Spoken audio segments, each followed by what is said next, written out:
All right, so to give us a sense of, the thinking of perhaps the presidency, let's get to Abuja. Makwe. Thank you, Chamberlain. We have with us this morning Mr. Femi Adesina, who is Special Advisor to the President on Media and Publicity. You're welcome to Sunrise Daily. Good morning. Good morning. Well, in the last couple of, just yesterday, we saw what happened right here in the Federal Capital Territory with protesters and a protest which eventually turned bloody, people losing their lives. There's now the question as to what exactly is the thinking, I mean, as Chamberlain asked there, in the presidency as to how this is going to be handled and how this is going to be stopped from further degenerating. Well, let me start by condoling with Channels Television on the sad loss of the reporter, condoling with the police on the loss of the DCP and all those that have been lost earlier in this series of clashes, and even with the Shares group, because life does not need to be wasted wantonly. And that is what we have seen in this Shares protest. John Donne, the poet, said, "The death of every man diminishes me because I'm involved in mankind." So if you are human, the death of anybody will diminish you. The Channels reporter, for instance, I couldn't get over it. I started my career as a journalist 33 years ago as a youth corps member at the Lagos Television.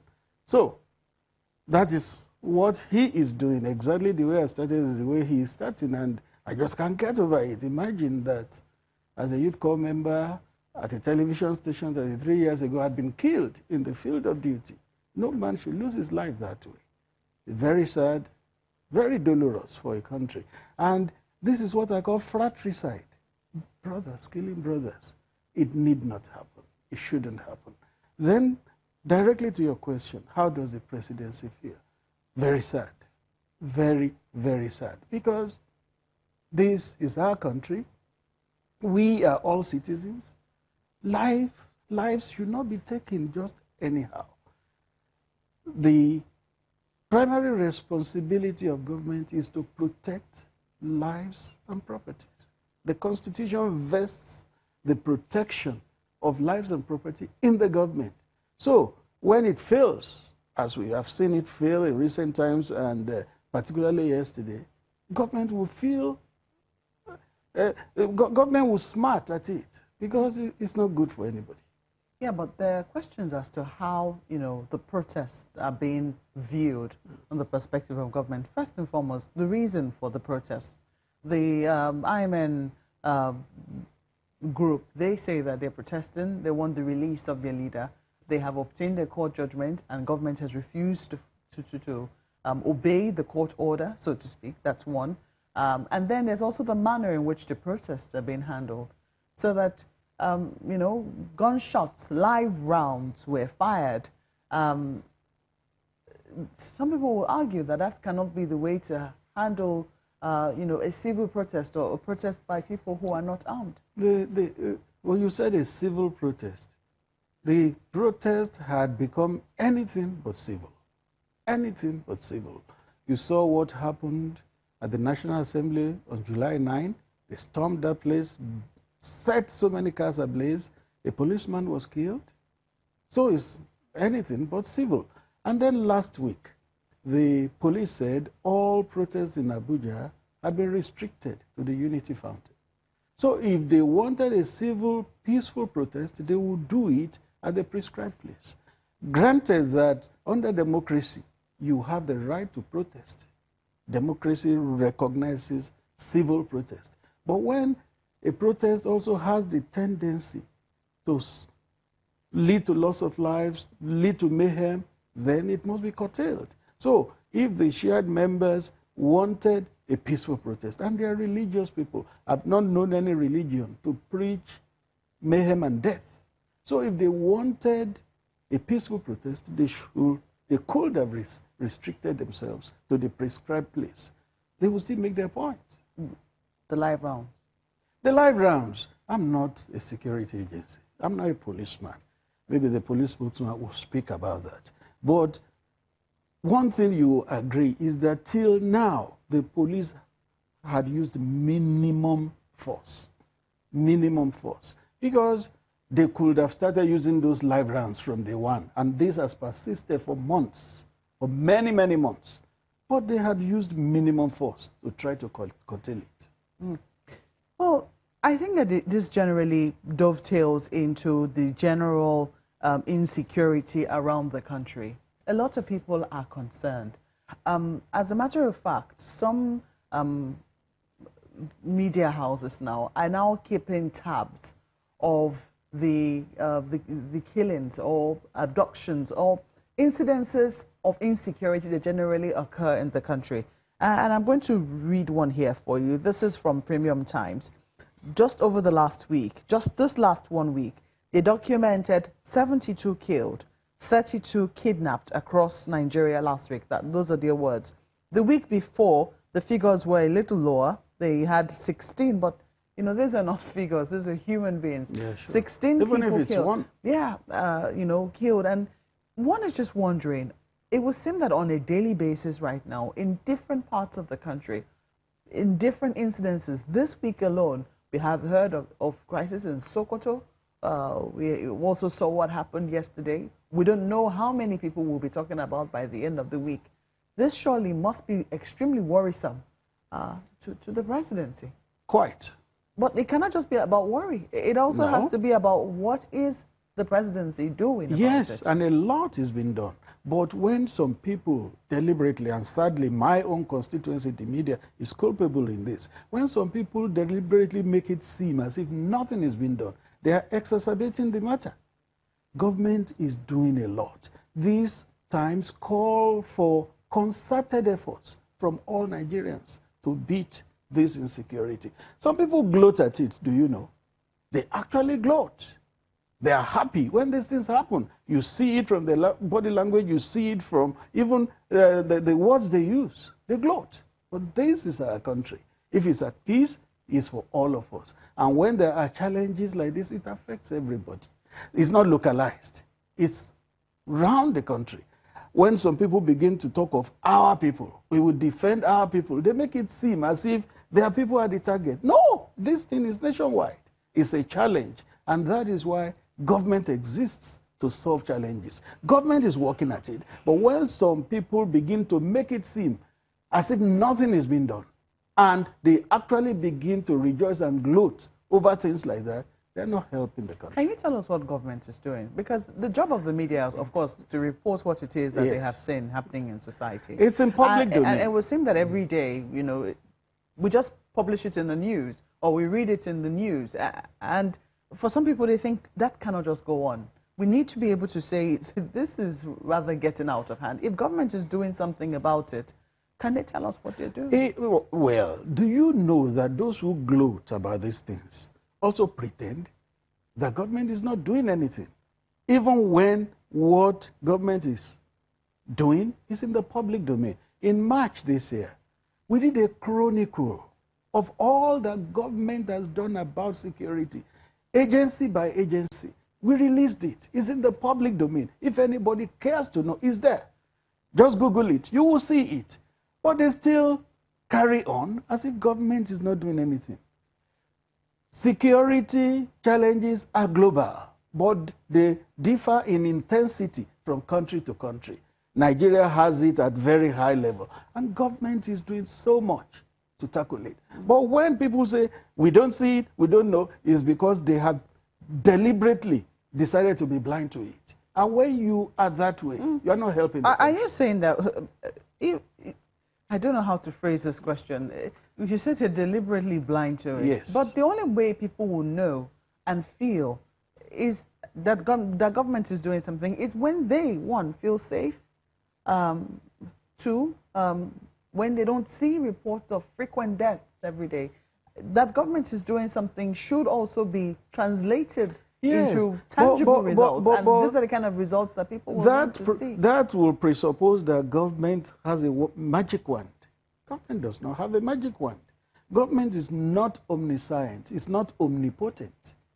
Government will do what is called work in progress. At any given time, government will be on top of that matter. It will work on it. But it will always be work in progress. Even the safest countries in the world, their security must always be work in progress. Otherwise, there can be a breach at any time. Let me give you more specifics. So in Sokoto, for instance, we heard about, about killing, bandits killed about 30 people.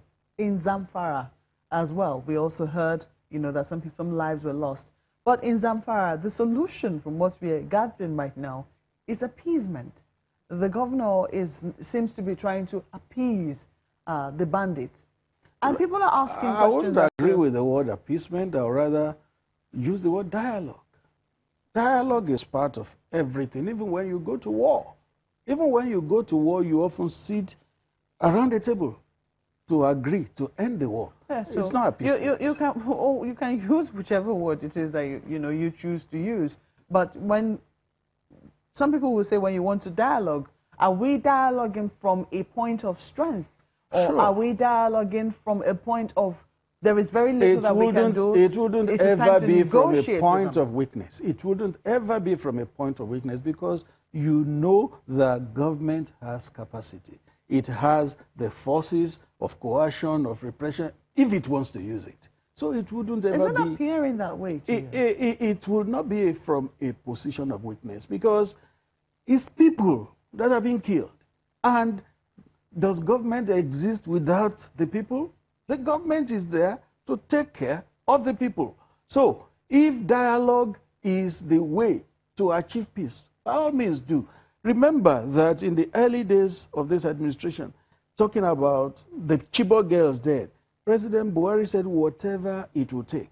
If it means dialogue, he will dialogue. If it means payment, he will pay. But the strong arm will also not stop. So it's going to be a cocktail of approaches. So what is going to be the approach to this current wave of protest? Because they have said they're not going to stop protesting. Yes. If this is about, death, they're also willing to protest to the point of Yes. What I'll say is this. They are a religious group. No religion preaches mayhem and anarchy and death. Therefore, they need to ask themselves, should we reconsider our approach? If our approach leads to death and mayhem, and it has not yielded result, shouldn't we change it? Yeah. That's what I think they should do. What about what they're asking for? What they are asking for, there is a case coming up on July 29, which is el-zakzaky asking for bail to go abroad for medical attention. Why didn't they wait till that case was dispensed of, for instance? That case, I think, is a window for resolving these issues, depending on what the judiciary will say. Because the president doesn't even have the power, nor the right, to withdraw the case from court. The judiciary must make a pronouncement. Not even the president can discontinue it. So let's wait and hear the judiciary. Well, let's go to Lagos now and take some questions from my colleagues. Mr. Adesina, I know that no government, likes any unstable situation. They always want things to be done decently, go about your lives in a peaceful manner. But there are those who think that if the federal government had obeyed the court order, which was in 2016, granting him bail by a federal high court in Abuja, I think it was presided over by Justice Gabriel Kolawole, I think. But they think that if the government had obeyed that at the time, perhaps this may not have happened. Well, I know that the immediate past Attorney General of the Federation, in whose purview it was to make pronouncement on that, addressed the issue. If a bail is granted and another case subsists, or there is an immediate filing of an appeal, you have to wait till it is dispensed with.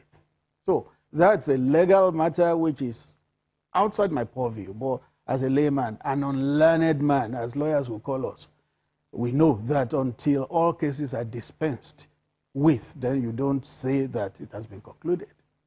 Well, there are reports that the government is considering proscribing the group. Could you tell us about that? No, no, no. I just saw it like you have seen it in some newspapers today. If government is considering, who told them?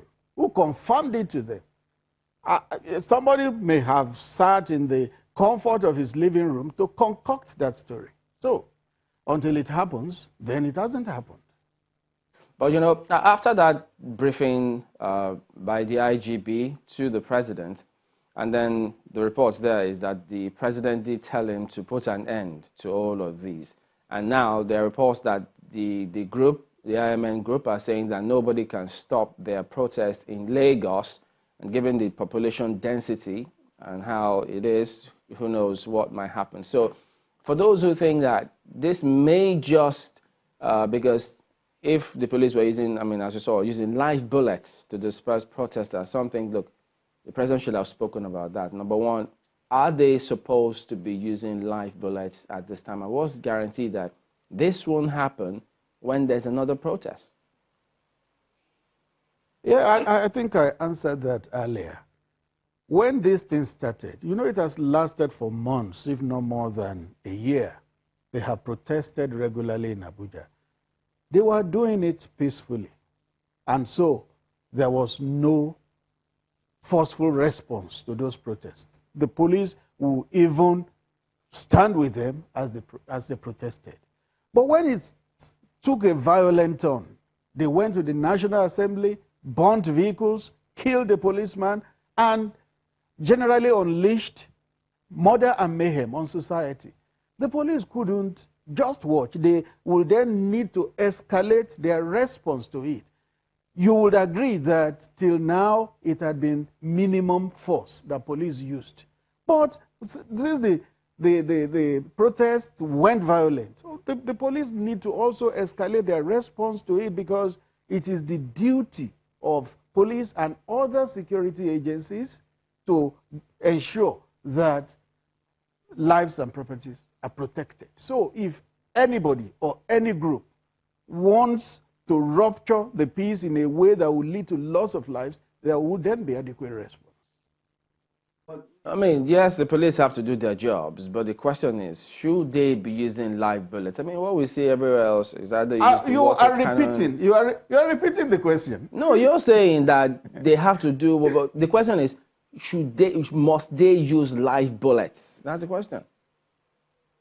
I told you that the police will respond according to the level and the decibel of the threat. When there was no violence, there was no killing, there was no arson, did they use live bullets? They didn't. But when they began to kill and burn and threaten lives generally, the police have to respond appropriately. But it will not be in my place to offer explanation on that. The police is positioned to defend itself on that matter. Okay, Mr. Adesina, now what you're saying now sort of reminds me what Mr. Garba Shehu said on Sunday. Now, he was asked to respond to the rising protests and the possibility of this turning violent. And I'd like to read to you what he said. It was on Channels Television. Now, this is what he said, and I quote. He says, "Those guys are not intelligent. If they had read our statement correctly, they would have seen an olive branch." He went on to say, these guys need to think and determine what is right for themselves. If the government were to use force, it is present. But by the decision of the president, we don't push too hard, and they shouldn't push the government to the wall. Now you're saying that the security forces will rise to the decibel. Mr. Garba Shehu made the statement. I mean, what you said sounds similar. So the question is, again, what is the thinking of the presidency about this group? I mean, don't you think this could have been handled better? I think it has been handled well so far, till we had that violent turn of events. It had been handled well so far.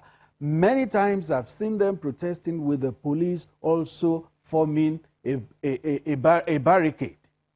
to ensure that they do not go beyond certain points. But when they began to break into National Assembly, they began to burn vehicles, they began to kill policemen, no, you don't expect that the police will not scale up their response.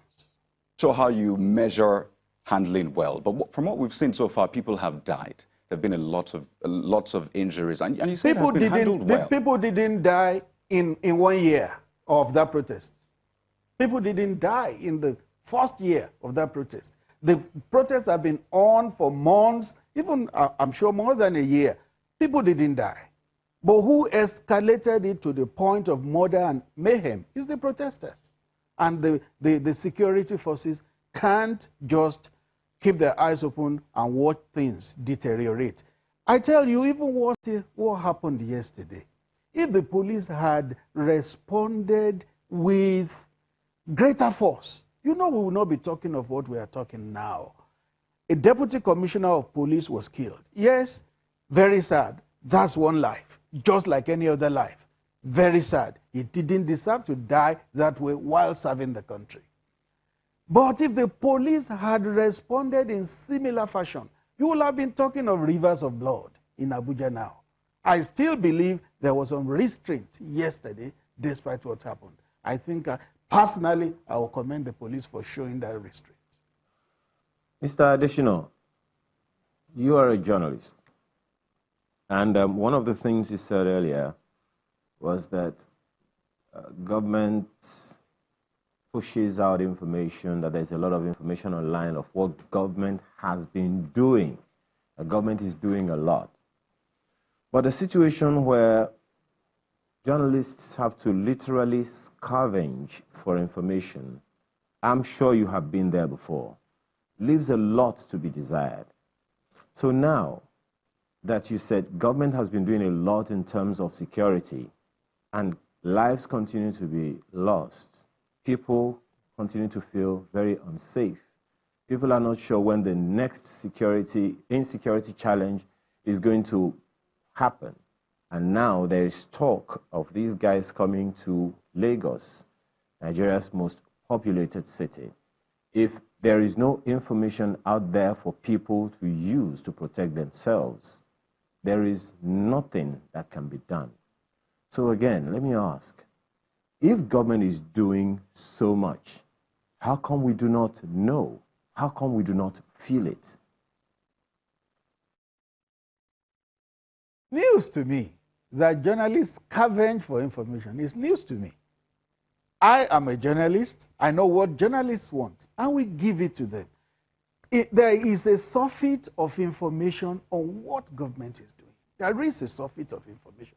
Nobody can claim that they don't have information. Daily, by the hour, as it happens, we make information available on what government is doing. But like I said earlier, some people have deliberately closed their ears. They have closed their eyes. They don't want to see. They do not want to hear.